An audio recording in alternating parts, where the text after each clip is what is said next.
Xin giới thiệu với tất cả anh em máy cắt ke công nghiệp, máy cắt ke chuyên dụng. Đấy, như máy cắt ke này mình có thể cắt 1 ke, 2 ke, 3 ke, lưới 450, động cơ 4 kW, tự động cắt ke. Mình có thể lựa chọn cắt bao nhiêu ke, và sau khi cắt hết tất cả ke trong lựa chọn của mình thì máy sẽ tự động tắt máy, nghỉ cho mình không hoạt động nữa, để đảm bảo cái tuổi thọ của động cơ được cao hơn. Máy có thể cắt được tất cả các loại ke thông dụng trên thị trường hiện nay. Cái ke sinh pha,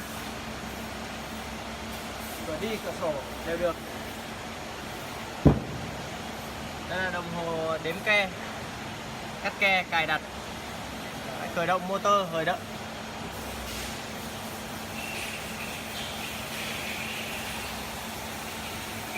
Đây là một loạt lô hàng vừa mới về dòng của dòng máy cắt ke.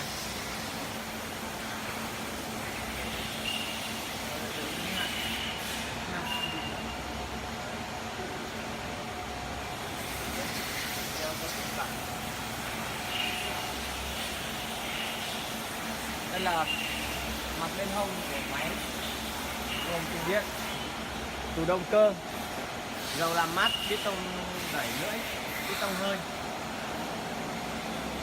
Và điều khiển có thể kéo ra bên phải, bên trái, trước sau để phù hợp với người điều khiển. Về phần hệ thống điện có hệ thống chống đảo pha, giúp động cơ luôn quay đúng chiều cho mình.